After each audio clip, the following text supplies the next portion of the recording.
10 of the 16 committees, senatorial committees, are in the hands of senators who are Southern racialists. 13 of the 20 congressional committees were in the hands of Southern congressmen who are racialists, which means out of the 36 committees that govern the foreign and domestic direction of that government, 23 are in the hands of Southern racialists, men who in no way believe in the equality of man, and men who do anything within their power to see that the black man never gets to the same seat or to the same level that they are on. The reason that these men from that area have that type of power is because America has a seniority system. And these who have that seniority have been there longer than anyone else because the black people in the areas where they live can't vote. And it is only because the black man is deprived of his vote that puts these men in positions of power that gives them such influence in the government beyond their actual intellectual or political ability, or even beyond the number of people from the areas that they represent.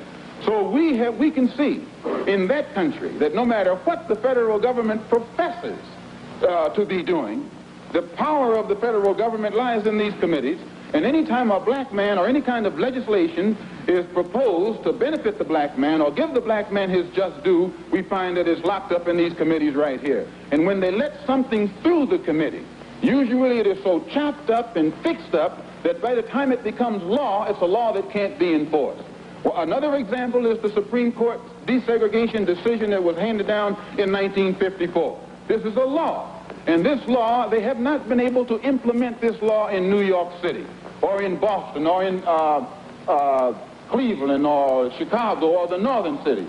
And my contention is that any time you have a country, supposedly a democracy, supposedly the land of the free and the home of the brave, and it can't enforce laws, even in the northernmost cosmopolitan and progressive part of it, that will benefit a black man, if those laws can't be enforced or that law can't be enforced, how much heart do you think we will get when they pass some civil rights legislation which only involves more laws? If they can't enforce this law, they'll never enforce those laws. So my contention is that we are faced with a racialistic society, a society in which they are deceitful, deceptive, and the only way we can bring about a change is to talk the kind of language, speak the language that they understand.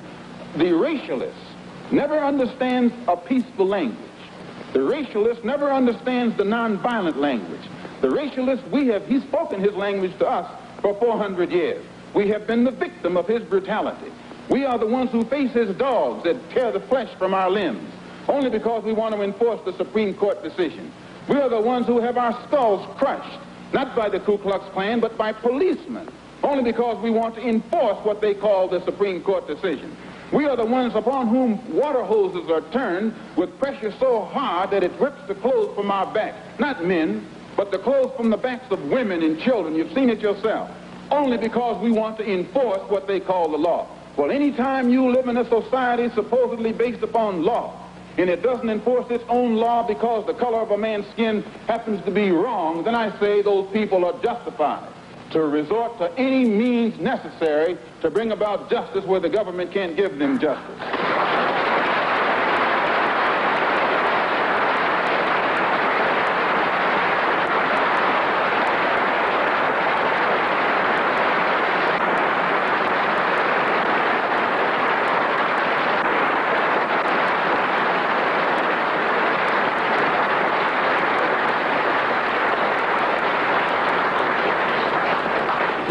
I don't believe in any form of unjustified extremism, but I believe that when a man is exercising extremism, a human being is exercising extremism in defense of liberty for human beings, it's no vice.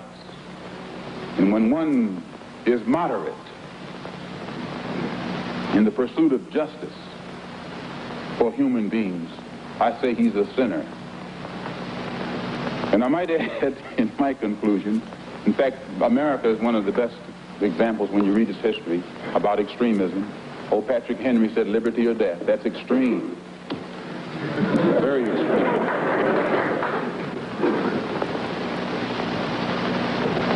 I read once, passingly, about a man named Shakespeare. I only read about him passingly, but I remember one thing he wrote that kind of moved me.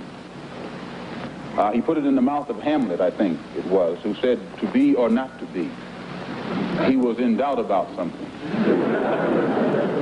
Whether it was nobler in the mind of man to suffer the slings and arrows of outrageous fortune, moderation, or to take up arms against the sea of troubles and by opposing, end them. And I go for that. If you take up arms, you'll end it. But if you sit around and wait for the one who's in power to make up his mind that he should end it, you'll be waiting a long time. And in my opinion, the young generation of whites, blacks, browns, whatever else there is, you're living at a time of extremism, a time of revolution, a time when there's got to be a change. People in power have misused it, and now there has to be a change, and a better world has to be built, and the only way it's going to be built is with extreme methods. And I, for one, will join in with anyone, don't care what color you are, as long as you want to change this miserable condition that exists on this earth. Thank you.